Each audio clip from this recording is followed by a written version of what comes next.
One of my favorite things about collecting vintage LEGO sets is the presentation and detail that went into the boxes themselves. In today's video, I'll look at how the history of LEGO box design changed over time, focusing on the use of plastic trays and inserts to really make their sets pop in a toy store. I'll primarily be using LEGO's own archives and Bricklink as a main source for the dates and history behind some of these sets.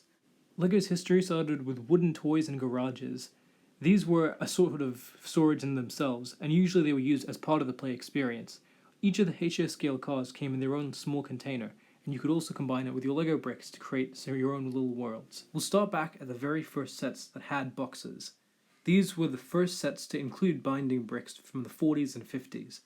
These sets were packed to the brim with as many bricks as they could be. The presentation focused more on how they could fit as much as they could into each box. These usually weren't sealed in plastic like modern LEGO, but instead were in cardboard boxes that could be opened. You can see how this sort of matchbox style design was used for early bricks and LEGO system sets. Paired alongside HO scale cars and flags meant you could set up a whole town very quickly. Moving from simple cardboard and wooden boxes, the 60s had the first sets with compartmentalized packaging. For sets that included motors, they needed to be sealed properly so they didn't get damaged in transit. This was also the first time LEGO sets were shipped internationally to reach a wider audience. Sets like the early trains had all the wheels individually packaged so you could see the different parts you were getting.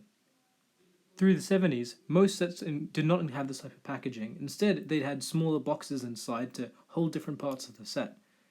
A lot of the 70s featured Technic only with these kind of packaging. That was until 1978, with the first minifigs put into sets, meaning that play themes encouraged set design to be a lot more imaginative, including the way that the boxes were designed. Classic castle, space, and town all used compartmentalized packaging, with minifigs sort of scattered between some of the different bags. They had closed top boxes like this one. This was also used in early Technic sets. You can see on the big auto chassis set how the same type of compartmentalized packaging would usually have a clear plastic cover over the entire thing, keeping all the parts sealed inside. Polystyrene boxes were also used during the 70s, which helped the parts stay together when they were shipped internationally. These boxes also last a lot longer because of this. With LEGO reaching a wider audience than they ever had before, they had to come up with new ways to package things, to make it very clear where parts were, and that they could be kept for several generations to come. Part of the appeal of LEGO was that you could keep it for many, many years, and it doesn't wear out like other toys. The 1980s saw the rise of the minifigure. With these characters becoming such a big part of the set's marketing, they decided to go all in on the minifig. 1984 is the earliest year I can see where minifigures are packaged like this, with the head torso being attached, as well as the legs being in the packaging, with a plastic insert specially made for the minifigs and some select parts from each set. These inserts added a lot to the box's design, and really pushed the minifig as the main marketing tool of a LEGO set. These could be removed unlike the other sets, and still have a nice box spread, with all the parts able to fit back in the box easily. LEGO sets were really advertised as being a long-lasting toy at this point, and all of the sets from these 1980s Pirates and Castle sets have this type of box design.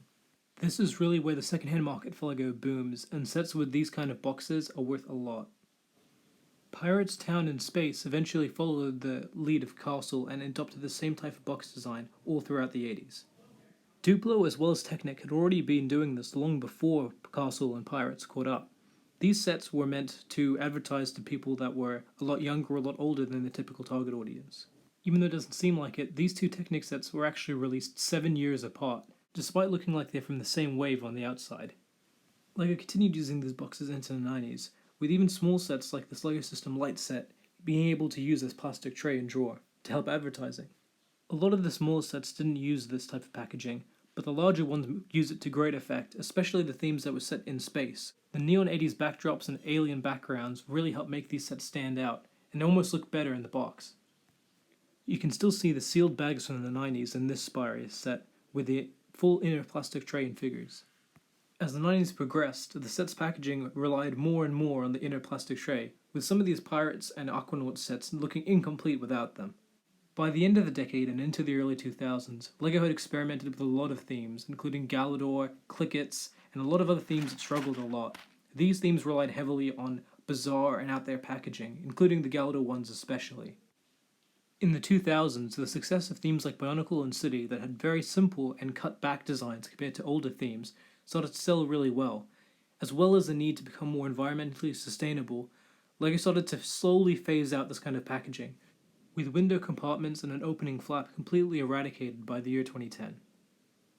There were some exceptions though. The massive Dino 2010 sets included some of these flip open lids to show off the light up features on some of their dinosaurs. Some of the last LEGO Technic sets still had this flap design, and even a few modern sets still use a flap with no inner packaging at all. Moving into the 2020s, LEGO has made a conscious effort to avoid any one-use packaging, including plastic bags that they used to use. Paper bags and the possibility of phasing out instructions are still possible. However, sets like the Bugatti Chiron still have beautiful presentation in the inside, with the rims and instruction manuals displayed so well. This kind of packaging could still be a thing in the future, and it'll be interesting to see what LEGO does with more re-releases of old sets coming. Thanks again for watching. I hope you learned a bit about the history of LEGO. I'll have more videos coming in the new year. Thanks again.